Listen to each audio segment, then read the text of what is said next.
ದೆಹಲಿಗೆ ಹೋಗ್ತಿದ್ದಾರೆ. ಡಿ.ಕೆ. ಶಿವಕುಮಾರ್ ಅವರು ಸಿಎಂ ಆಗಬೇಕು ಅಂತ ಹೇಳಿ ನೀವು ಏನಾದರೂ ಬೆಂಬಲ ಸೂಚಿಸ್ತೀರಾ? ಬಹಳಷ್ಟು ಸಣ್ಣವಳು ನಾನು, ಇದರಲ್ಲಿ ಕಮೆಂಟ್ ಮಾಡುವಷ್ಟು ದೊಡ್ಡವಳಿಲ್ಲ. ಬೆಂಗಳೂರಿಗೆ ಬರ್ತಾ ಇದ್ದಾರೆ, ಇವತ್ತೇನಾದರೂ ಸಭೆಯಲ್ಲಿ ನನಗೇನು ಗೊತ್ತಿಲ್ಲ ಅದ್ರ ಬಗ್ಗೆ. ನಾನು ಕಾಯ ವಾಚ ಮನಸ ನನ್ನ ಕಾರ್ಯಕ್ರಮ 28ಕ್ಕಿದೆ. ನನಗೆ 28ರ ಕಾರ್ಯಕ್ರಮ ಯಶಸ್ವಿಗೊಳಿಸಬೇಕು. ನನಗೆ ಕೊಟ್ಟಂತ ಜವಾಬ್ದಾರಿನ ಚೆನ್ನಾಗಿ ಕೆಲಸ ಮಾಡಬೇಕು. ಬೇರೆ ಏನು ನನಗೆ ಡಿ.ಕೆ. ಶಿವಕುಮಾರ್ ಅವರು ಸಿಎಂ ಆಗೋದು ಬೇಡವಾ ಅಂತ ಪ್ರತಿಯೊಂದಕ್ಕೂ ಕೂಡ ಹೈಕಮಾಂಡ್ ನಿರ್ಧಾರ ತೆಗೆದುಕೊಳ್ಳುತ್ತೆ.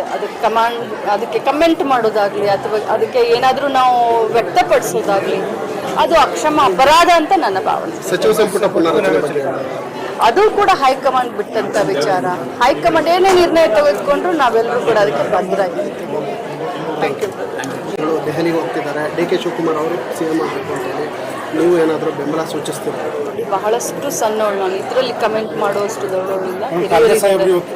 ಬೆಂಗಳೂರಿಗೆ ಬರ್ತಾ ಇದ್ದಾರೆ, ಇವತ್ತೇನಾದರೂ ಸಭೆಯಲ್ಲಿ ನನಗೇನು ಗೊತ್ತಿಲ್ಲ ಅದ್ರ ಬಗ್ಗೆ. ನಾನು ಕಾಯ ವಾಚ ಮನಸ ನನ್ನ ಕಾರ್ಯಕ್ರಮ 28ಕ್ಕಿದೆ. ನನಗೆ 28ರ ಕಾರ್ಯಕ್ರಮ ಯಶಸ್ವಿಗೊಳಿಸಬೇಕು.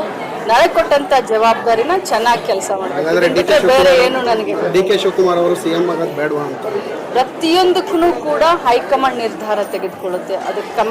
ಅದಕ್ಕೆ ಕಮೆಂಟ್ ಮಾಡೋದಾಗ್ಲಿ ಅಥವಾ ಅದಕ್ಕೆ ಏನಾದರೂ ನಾವು ವ್ಯಕ್ತಪಡಿಸೋದಾಗ್ಲಿ ಅದು ಅಕ್ಷಮ ಅಪರಾಧ ಅಂತ ನನ್ನ ಭಾವನೆ. ಸಚಿವ ಸಂಪುಟ ಪುನರ್ರಚನೆ ಬಗ್ಗೆ ಅದು ಕೂಡ ಹೈಕಮಾಂಡ್ ಬಿಟ್ಟಂತ ವಿಚಾರ. ಹೈಕಮಾಂಡ್ ಏನೇ ನಿರ್ಣಯ ತೆಗೆದುಕೊಂಡ್ರು ನಾವೆಲ್ಲರೂ ಕೂಡ ಅದಕ್ಕೆ ಬದ್ಧರಾಗಿರ್ತೀವಿ. Thank you.